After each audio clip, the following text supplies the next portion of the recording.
Today our video is very important to you. Uh, Today I explain some words that today I do. So first of all, we take a piece of string and collect it uh, all thing of tree, and we collected it to carry it at home.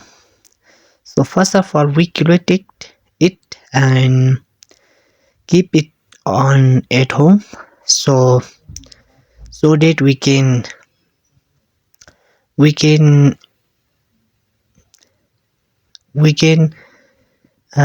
use for in winter for our cows and buffaloes.